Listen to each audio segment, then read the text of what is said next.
Praise the lord. యేసుక్రీస్తు నామమున మీ అందరినీ బైబిల్ ఇన్ డెప్త్ అనేటువంటి కార్యక్రమానికి ఆహ్వానిస్తూ ఉన్నాను.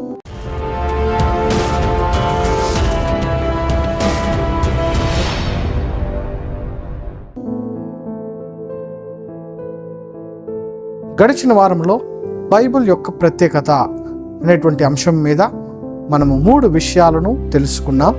మరి ఈ వారము దాని యొక్క కొనసాగింపుగా మరికొన్ని విషయాలను మనము తెలుసుకుందాం. 4వది యూనిక్నెస్ ఇన్ సర్వైవల్, మనుగడలో ప్రత్యేకత. దాదాపు 3000 సంవత్సరాలుగా ఈ బైబిల్ను నాశనం చేయాలని, దీన్ని కాల్చివేయాలనుకున్నారు. అనేక మంది లేకుండా చేయాలని అనుకున్నారు. కానీ బైబిల్ గ్రంథము ఇంకా మనుగడను సాగిస్తూ ఉన్నది. ఈ బైబిల్ అనేక సార్లు అనేక మంది పరిశీలనకు లోను చేశారు. ఆర్కియాలజీ, ఫిలాసఫీ, సైన్స్, ఇంకా కంప్యూటర్స్ అంతా కూడా కలిసి దీన్ని స్క్రూటనీ చేసి, పరిశీలన చేసి తప్పు అని నిరూపించాలనుకున్నారు. కానీ ఇంతవరకు దాన్ని సాధించలేకపోతున్నారు. అనేక మంది చక్రవర్తులు, రాజులు, మత అధికారులు, రాజకుమారులు, తత్వవేత్తలు, శాస్త్రవేత్తలు అందరూ కూడా దీన్ని ఎలాగైనా నాశనం చేయాలని అనుకొని, దీనిలో ఎలాగైనా తప్పులు కనిపెట్టాలని అనుకొని వాళ్ళు మరణించినారే కానీ బైబిల్ ఇంకా జీవిస్తూనే ఉన్నది.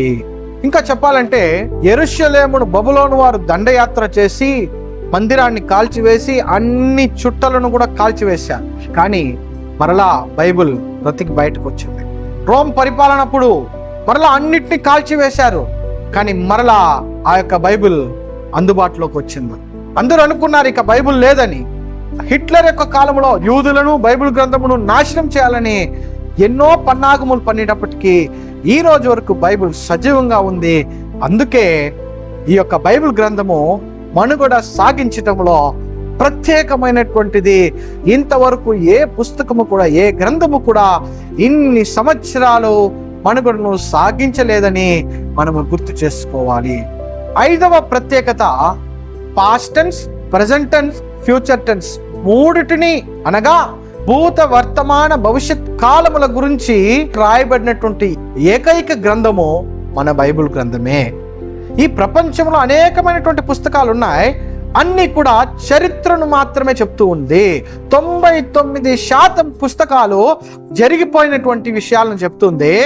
మరలా కొన్ని పుస్తకాలు మాత్రము జరుగుతుందేమో అని ఒక సందేహమైనటువంటి మాటల్లో చెప్తుంది.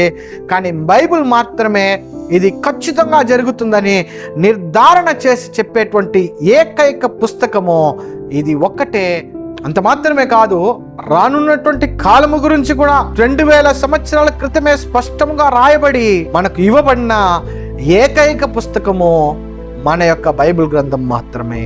కాబట్టి భూత, వర్తమాన, భవిష్యత్ కాలములను కూర్పు చేసి ఒకే గ్రంథములో మనకు ఇచ్చినటువంటి ఏకైక గ్రంథము మన బైబిల్ గ్రంథమే. 6వది హిస్టారిక్ అండ్ ఆర్కియాలజికల్ ఎవిడెన్సెస్, చారిత్రక మరియు పురావస్తు రుజువులు గల ఏకైక పుస్తకము. ప్రపంచంలో ఉన్నటువంటి అన్ని పుస్తకాల గ్రంథాల్లో చరిత్రకు ధీటుగా, ఆర్కియాలజీకి ధీటుగా ఉన్నటువంటి పుస్తకము ఈ బైబిల్ ఒకటే. ఎలాగంటే ఏన్షియంట్ హిస్టరీ, మానవుని యొక్క ప్రారంభమును వెల్లడిపరిచేటువంటి పుస్తకము. మరలా మిడిల్ ఈస్ట్ హిస్టరీ, మనుషులు ఎలా వ్యాపించారు, మొదటి సామ్రాజ్యం, 2వ సామ్రాజ్యం, ప్రపంచంలో అతిపెద్ద సామ్రాజ్యాలు, నాగరికత యొక్క ప్రారంభాలు అన్నీ కూడా ఉన్నటువంటి ఏకైక పుస్తకము హిస్టారికల్ ఎవిడెన్సెస్ తో ఈ బైబిల్ గ్రంథం మాత్రమే. అంత మాత్రమే కాదు, ఆర్కియాలజికల్ ఎవిడెన్సెస్ అనగా ఈ రోజు కూడా జరిగేటువంటి తవ్వకాల్లో మీరు అనేకమైనటువంటి బైబిల్లో ఉన్నటువంటి విషయాలను మీరు చూడవచ్చు. 3500 సంవత్సరాల క్రితము నోవహు కాలంలో జరిగినటువంటి జల ప్రళయం యొక్క తవ్వకాలు ఇప్పటికీ జరుగుతూ ఉన్నది. అక్కడ చేసినటువంటి ఓడను ఇప్పటికీ గుర్తిస్తూ ఉన్నారు. అంత మాత్రమే కాదు, ఎరికో గోడ అయితే ఏమి, సొలొమోన్ యొక్క ఇల్లు అయితే ఏమి, ఇంకా అనేకమైనటువంటి విషయాలు తవ్వకాల్లో బయటకు పడుతూ ఉన్నది. ఈ రోజు వరకు బైబిల్ ప్రత్యేకతను అది చాటి చెప్తూ ఉంది.